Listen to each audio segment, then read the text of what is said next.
అందరికీ నీలి ఉద్యమాభివందనాలు. నా పేరు కంబాలపల్లి శాంత, మాది ఇబ్రాహీంపట్నం. ఈ దేశంలో రెండే కులాలు, ఆడ మొగ. ఈ రెండే కులాలు ఉండాలని నా కోరిక.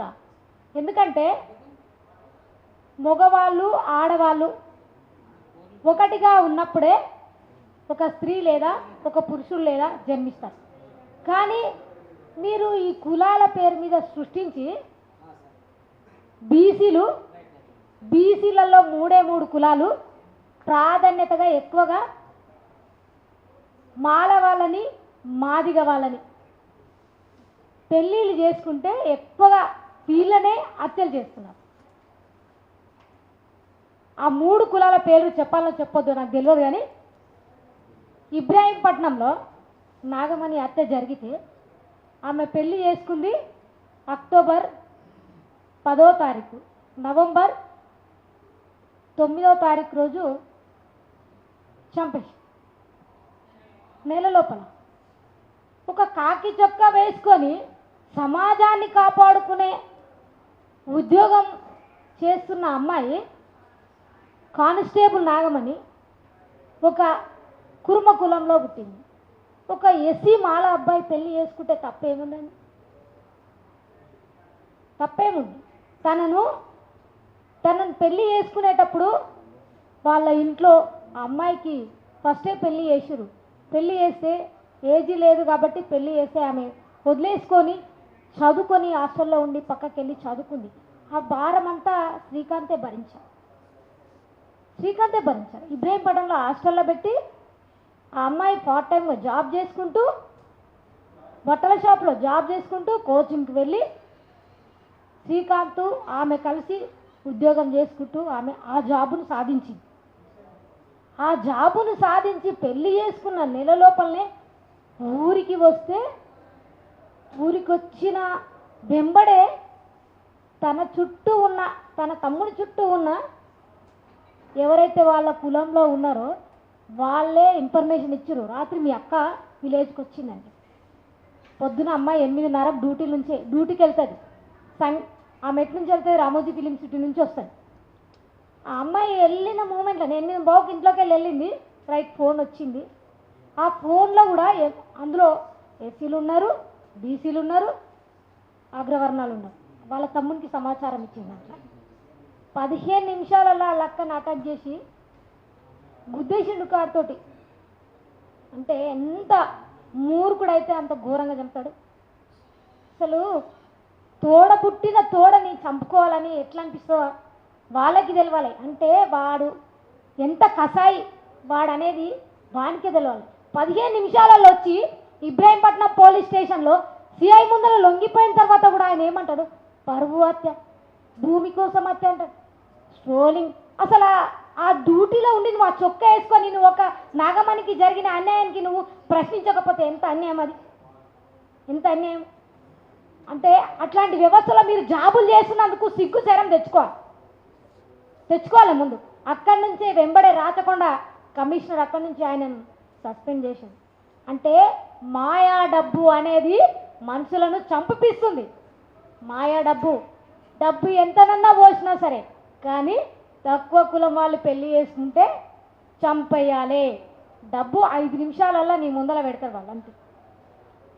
సేమ్ మిర్యాలగూడలో ప్రణయ హత్య కూడా ఇట్లనే దేశం మొత్తం వెళ్ళిపోయింది. అది ప్రపంచ దేశాలు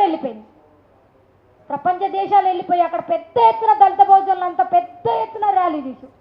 అంటే అట్లాంటి వ్యవస్థ మళ్ళీ కూడా రావాలని చెప్పి నేను చెప్తున్నా. ఎందుకంటే కలిసికట్టుగా ఉన్న బహుజనులు ఇప్పుడెందుకు విడిపోతున్నారు? ఇప్పుడెందుకు సంఘాల పేరు మీద పెట్టుకొని మీరే రాజకీయ నాయకుల సంఘాలలో చేరుతున్నారు కదా? డబ్బులకు మీరే అమ్ముడు పోతున్నారు. మాలాంటి యువతను మీరు ఏడ ప్రోత్సహిస్తున్నారు? మేము పెళ్ళిళ్ళు చేసుకుంటే మీరు ఏడ ప్రోత్సహిస్తున్నారు? కుల సంఘాలు పెట్టుకొని ఒక కులానికి అన్యాయం జరిగితే వేరే కులం వాళ్ళు వచ్చి ముందలుంటారు, మీ కులం వాళ్ళు వచ్చి ముందలుండరు.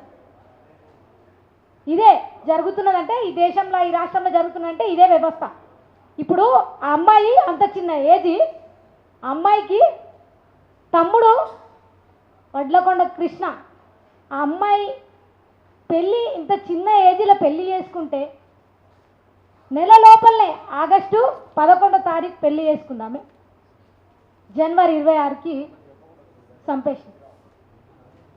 అంటే వాళ్ళకి ఎంత కక్ష ఉంది, ఎంత కక్ష ఉందనేది మనకు తెలియాలి.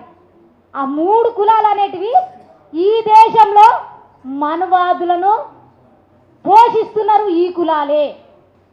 ఇంకా మీరు అర్థం చేసుకోవాలి, ఈ కులాలు మనువాదులను పోషించుకుంటూ ఈ దళిత బహుజనులు ఏదైతే తక్కువ జాతి వాళ్ళు ఎక్కువ జాతి వాళ్ళని పెళ్లి చేసుకుంటే వీళ్ళని ఎంబడే చంపేయాలని చెప్పి చెప్తున్నారు. రాయపోల్ విలేజ్ ఆ చెల్లెది నాగమణిది, ఈ చెల్లెది వచ్చేసి సూర్యాపేట.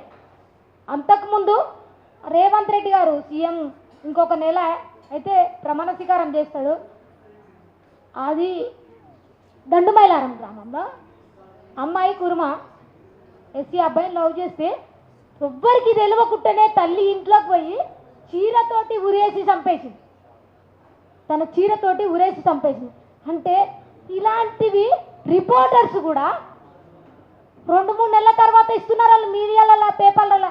ఫస్ట్ ఏం చేస్తున్నారు మరి రిపోర్టర్స్ కూడా. నేను ఒకటే రిపోర్టర్స్కి, ఎలక్ట్రానిక్ మీడియాస్కి, ప్రింట్ మీడియా వాళ్ళకి నేను చెప్పేది ఏంటంటే, అదేదైనా జరిగితే ఎంబడే పెట్టాలి గ్రూపులలో. మాలాంటి మహిళలు ప్రతి జిల్లాకు ఉంటారన్న యాక్టివ్గా పనిచేసేటోళ్ళు ఇన్ఫర్మేషన్ ఇవ్వాలి. ఖచ్చితంగా మేము వెళ్తాము, ఇచ్చిన చోట మేము వెళ్ళకపోతే అది మాలాంటి వాళ్ళ మీద ఒత్తిడి తీసుకురండి. మేము కూడా ఖచ్చితంగా మీలాంటి వాళ్ళకి మేము చెప్తాము. ఇది ఎంత స్థాయికైనా సరే మనం తీసుకుపోయేది మన మీద ఉంది కాబట్టి మాలాంటి స్త్రీలకు, ఇలాంటి యువతలకు ఖచ్చితంగా మేము సపోర్ట్గా ఉంటాము. ఇట్లా మా యువతలను మీరు ప్రోత్సహించకపోతే ఆడవాళ్ళను మీరు ఇంకా కూడా డోరెంక పెట్టిన చీపురు కట్టని నేను చెప్తున్నది. అది నాకే జరిగింది. రీసెంట్లీగా ఒక 2 సంవత్సరాల కింద నేను సర్పంచ్గా పోటీ చేసినప్పుడు ఒకరు మన విలేజ్లో ఒక మాట అన్నారు. ఆ మాట గ్రూప్లలో పెట్టిరు. ఎవరో ఒక పెద్ద ఆయన అంటే ఆ మాట గ్రూప్లలో పెడితే నలుగురు ఇద్దరు బీసీలలో ఒక కుర్మ, ఒక గౌడు, ఒక గౌడు, ఒక రెడ్డి, ఒక మాదిగ, ఒక మాల, 8 మంది బీజేపీలలో ఉన్నారు. వాళ్ళు నన్ను 8 మంది చుట్టే కొట్టడానికి వచ్చిర్రు. మెయిన్ రోడ్ మీద నేను కొట్టడానికి కూర్చున్నా. ఎంత ధైర్యం ఉంటే నేను పట్టపగలు అక్కడ కూర్చున్నా, మొత్తం ట్రాఫిక్ అంతా జమ చేయించిన. అలా అయ్యి వచ్చి నా కాలు మొక్కిండు. అంటే అట్లాంటివి మనము చెప్పకపోతే, చేయకపోతే ఇట్లాంటివి మన మీద ఎప్పుడు ఒత్తిడి జరుగుతూనే ఉంటుంది, మన మీద రేపులు జరుగుతూనే ఉంటాయి, హత్యలు జరుగుతూనే ఉంటాయి. ఈ అవకాశము నాకు ఇచ్చినందుకు మీ అందరికీ ధన్యవాదాలు.